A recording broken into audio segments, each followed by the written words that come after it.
जय श्री कृष्णा दोस्तों, आज की वीडियो बहुत ही ज्ञानवर्धक होने वाली है। दोस्तों, आज हम इस वीडियो से जानेंगे कि आत्मा क्या सच में होती हैं या कोई अफवाह फैला रखी है। दोस्तों, वीडियो को अंत तक देखना, और अगर आप हमारे चैनल पर पहली बार आए हैं तो दोस्तों हमारे चैनल को सब्सक्राइब करके जाना। अब दोस्तों वीडियो को शुरू करते हैं। प्रातः काल का समय था। गुरुकुल में हर दिन की भांति गुरुजी अपने शिष्यों को शिक्षा दे रहे थे। आज का विषय था आत्मा जात्मा के बारे में बताते हुए गुरुजी ने गीता का यह श्लोक बोला, नैन छिन्दन्ति शस्त्राणि नैन दहति पावकः न चैन क्लेद्यन्त्यापो न शोष्यति मारुतः। अर्थात आत्मा कौन शस्त्र छेद सकते हैं, न अग्नि जला सकती है, न जल उसे गला सकता है, और न हवा उसे सुखा सकती है। इस आत्मा का कभी भी विनाश नहीं हो सकता है, यह अविनाशी है। यह सुनकर एक शिष्य को जिज्ञासा हुई। वह बोला, किंतु गुरुवर, यह कैसे संभव है? यदि आत्मा का अस्तित्व है, वो अविनाशी है, तो भला वो इस नाशवान शरीर में कैसे वास करती है, और वो हमें दिखाई क्यों नहीं देती? क्या सचमुच आत्मा होती है? गुरु जी मुस्कुराए और बोले, पुत्र, आज तुम रसोई घर से एक कटोरा दूध ले लेना और उसे सुरक्षित अपने कमरे में रख देना, और कल इसी समय वह कटोरा लेकर यहाँ उपस्थित हो जाना। अगले दिन शिष्य कटोरा लेकर उपस्थित हो गया। गुरु जी ने पूछा, क्या दूध आज भी पीने योग्य है? शिष्य बोला, नहीं गुरुजी, यह तो कल रात ही फट गया था। लेकिन इसका मेरे से क्या लेना देना? गुरुजी शिष्य की बात काटते हुए बोले, आज भी तुम रसोई में जाना और एक कटोरा दही ले लेना, और कल इसी समय कटोरा लेकर यहाँ उपस्थित हो जाना। अगले दिन शिष्य सही समय पर उपस्थित हो गया। गुरुजी ने पूछा, क्या दही आज भी उपभोग हेतु ठीक है? शिष्य बोला, जी हाँ गुरुजी, ये अभी भी ठीक है। अच्छा ठीक है, कल तुम फिर इसे लेकर यहाँ जाना, गुरुजी ने आदेश दिया।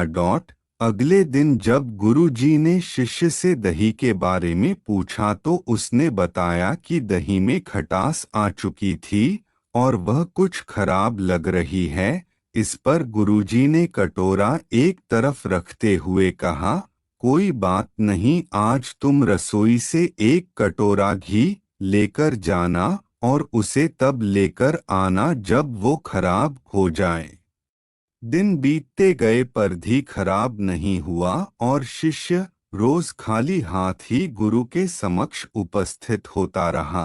फिर एक दिन शिष्य से रहा नहीं गया और उसने पूछ ही लिए, गुरुवर, मैंने बहुत दिनों पहले आपरो प्रश्न किया था कि यदि आत्मा का अस्तित्व है, यो अविनाशी है, तो भला वो इस नाशवान शरीर में कैसे वास करती है, और वह हमें दिखाई क्यों नहीं देती? क्या सचमुच आत्मा होती है? 21 पर उसका उत्तर देने की बजाय आपने मुझे दूध दही घी में उलझा दिया। क्या आपके पास इसका कोई उत्तर नहीं है?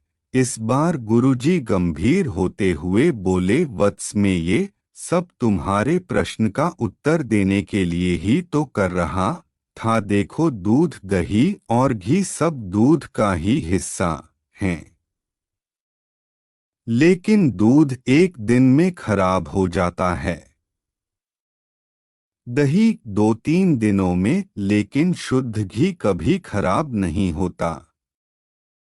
इसी प्रकार आत्मा इस नाशवान शरीर में होते हुए भी ऐसी है कि उसे कभी नष्ट नहीं किया जा सकता। ठीक है, गुरुजी, मान लिया कि आत्मा अविनाशी है, लेकिन हमें भी तो दिखाई देता है, पर आत्मा नहीं दिखती।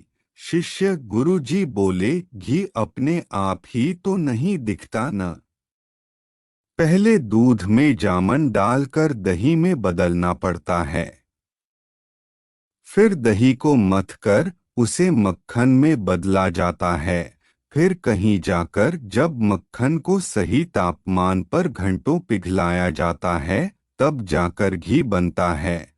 हर इंसान आत्मा का दर्शन यानी आत्मदर्शन कर सकता है, लेकिन उसके लिए पहले इस दूध रूपी शरीर को भजन रूपी जामन से पवित्र बनाना पड़ता है। उसके बाद कर्म की मथनी से इस शरीर को दीन दुखियों की सेवा में मचना होता है, और फिर सालों तक साधना व तपस्या की आंच पर इसे तपाना होता है। तब जाकर आत्मदर्शन संभव हो पाता है। शिष्य गुरु जी की बात अच्छी तरह से समझ चुका था। आज उसकी जिज्ञासा शांत हो गई थी। उसने गुरु के चरण स्पर्श किए और आत्मदर्शन के मार्ग पर आगे बढ़ गया।